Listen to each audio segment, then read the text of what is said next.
E ontem a gente fez um programa e durante o episódio a gente recebeu a notícia que o Trump anunciava um cessar-fogo. É o final de uma guerra, é o começo de outra. Vamos fazer colocar o pessoal a par do que aconteceu entre ontem e hoje aí. Bom, vamos lá. Tá, vou começar então, ó. Bom, Vilela, o Trump, de fato, ele anunciou o cessar-fogo, ele anunciou como se fosse uma grande vitória dele. Isso foi uma coisa que ele vem trazendo muito, né? Ele, desde o período eleitoral, ele é o cara da paz. Inclusive, se não me engano, o Paquistão já indicou ele para ser o Nobel da Paz. Alguns partidários do Partido Republicano. E o Obama foi o Nobel da Paz, né? Então seria uma vitória legal para ele. E ele foi da paz com guerra no meio aí, né? Exatamente. Por promessas que ele tinha feito, né? De retirar as tropas do Iraque, de fechar Guantánamo, algumas coisas que ele nunca cumpriu de fato. O pessoal fica muito com esse negócio de democrata e republicano, mas a verdade é que os Estados Unidos não muda o projeto de governo dele, cara. Se tiver guerra, pode ser democrata ou republicano, que é a mesma coisa, né? Total. O Obama, inclusive, foi o presidente norte-americano que passou mais dias em guerra durante os seus mandatos do que qualquer outro. Eu sabia disso. E teve mais do muito que o Bush, mais filho? Sim. Teve muito mais deportação, inclusive, nos governos Obama do que nos governos Trump. Pois é, né? Olha só. Então é isso, né? Tem aquela charge famosa, né? Que tem a bomba do republicano e a bomba do democrata, que é com a bandeira LGBT, o símbolo da paz, isso. Né? Acho que é bem isso. Mas então é isso. Desculpa, segue aí. O Trump, então, com essa coisa do eu vim trazer a paz, falou que em um dia terminava a guerra da Ucrânia, a guerra, e não acabou até agora. Não acabou até agora, né? Ele anunciou o cessar-fogo. Quando ele anunciou o cessar-fogo... Ontem mesmo.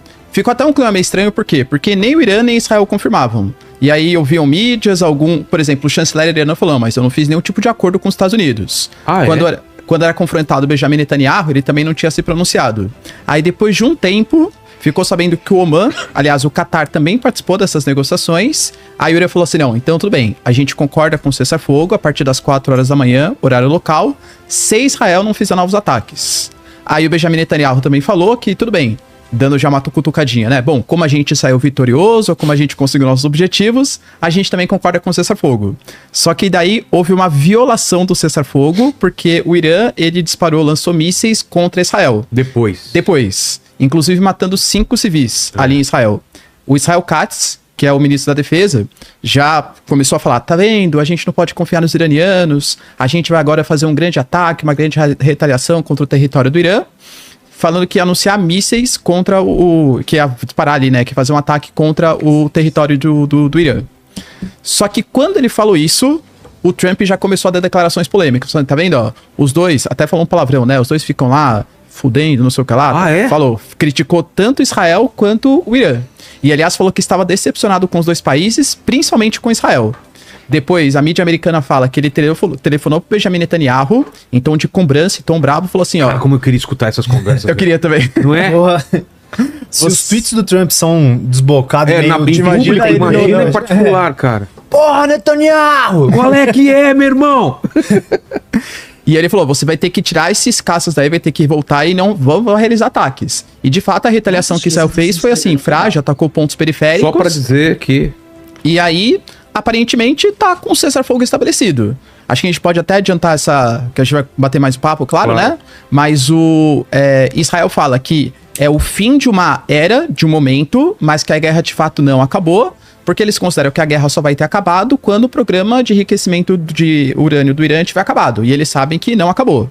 O Irã também está se vendendo como vitorioso porque conseguiu preservar o urânio enriquecido, porque fala que o programa nuclear foi pouquíssimo afetado e, pela propaganda que o regime iraniano coloca, os ataques que eles fizeram contra Israel, que trouxe sim morte de civis, os ataques que eles fizeram contra as bases americanas, mesmo tendo avisado antes, mesmo tendo atacado bases que já estavam esvaziadas, a gente atacou base dos Estados Unidos, no território do Qatar, no território do Iraque, então a gente sai vitorioso. Os dois estão saindo como vitoriosos. E o Irã, inclusive, anunciando que não vai parar o seu programa nuclear, que vai continuar enriquecendo urânio porque as instalações nucleares continuam preservadas. Sim, que vai até acelerar, né? Que vai acelerar, inclusive. E vai sair do TNP, inclusive. Falou que é o Tratado de Não Proliferação de Armas Nucleares. Ah, é? Porque, querendo ou não, o Irã, ele tava no regime, né? Ao contrário de Israel. Israel, por exemplo, não faz parte do Tratado de Não Proliferação. É o único país que, de fato, tem armas nucleares que não tem as vistorias constantes da agência da ONU para vistorias de armamento nuclear, né? Mas o Irã tá nesse tratado, embora tivesse violado, enriquecendo urânio acima de 60%, e agora tá falando que vai sair do TNP, vai sair também da regulação da Agência Internacional da Energia Atômica e vai continuar enriquecendo urânio. Então por isso que eu acho que é uma pausa estratégica até o momento que Israel achar que o Irã novamente está enriquecendo urânio de maneira perigosa para desenvolver o seu arsenal. Não se esqueça de se Sabe que uma coisa que eu acho interessante é a gente pensar um pouco o início dessa escalada nuclear do Irã. E a gente tem que voltar um pouco para o primeiro mandato do Trump. O Irã, ele é um dos países mais sancionados do mundo. Se eu não me engano, talvez até depois da Rússia, ele seja logo o país mais sancionado do mundo. Ou seja, os Estados Unidos, muitos países que são aliados aos Estados Unidos, não fazem trocas comerciais ou impõem regras que praticamente inviabilizam essas trocas para atingir algum objetivo político, né? E aí existia um tratado que era entre potências europeias, Estados Unidos e Irã, e o Trump se retirou desse tratado, porque ele falou, olha, não faz mais sentido a gente se manter aqui, isso não está sendo mais vantajoso para a gente, e abandonou esse tratado. Não é o TNP, que é o Tratado de Não Proliferação Nuclear. Esse é um outro que a gente já troca essa ideia. Mas basicamente, em resposta a isso, o Irã falou, cara, a gente perdeu as vantagens que a gente tinha de não ter sanções por parte dos Estados Unidos, ou de ter menos sanções, né? E a contrapartida disso era a gente não avançar no nosso programa nuclear. E aí, desde então, o Irã ele vem cumprindo menos com essas regulações quando você manipula energia nuclear, que é basicamente você prestar contas de como está sendo esse processo, né? Então você mostrar que você está enriquecendo urânio para fins de energia, para fins civis, né? E não para fins militares, que é a produção de bomba, que é um nível de enriquecimento de urânio que é acima de 90%. E que isso não só é perigoso, mas também assim requer um grande esforço tecnológico, muito dinheiro e ciência investido para isso acontecer. Então até assim, atualmente não tem evidência de que o Irã de fato tem bombas, tem armas nucleares, mas o que indica é que ele estava caminhando para isso. E ao que tudo indica agora, né, é que o Irã ele falou, bom, a gente foi atacado, a gente está isolado. Quando a gente foi atacado, ninguém nos socorreu, só sobrou a gente para se defender. Então, cara, agora que a gente tem que correr para desenvolver nossas armas nucleares. Esse é inclusive o discurso que o regime iraniano tem feito, e é uma análise que eu acho que bastante aceito, né? Acredito que o Ricardo até concorde, né? A gente está caminhando para um cenário em que o Irã muito provavelmente se retira desse tratado de não proliferação nuclear e daqui para frente deve desenvolver armas nucleares. E enquanto o Irã estava no acordo, a EA alegava, pelo menos, né, falava que podia ter programas clandestinos, enfim, mas que o Irã cumpriu o tratado. O acordo foi assinado pelo governo Obama, enquanto o Obama era presidente, e o Irã enriquecia o urânio dentro de limite de 3,8%, que é ali para fins pacíficos. Aí quando o Trump saiu do tratado, mesmo com as outras potências europeias se mantendo, as sanções americanas voltando é o que mais prejudicava o Irã. Aí o Irã falou, bom, se os Estados Unidos saiu, não tem mais sentido também eu continuar enriquecendo dentro dos limites.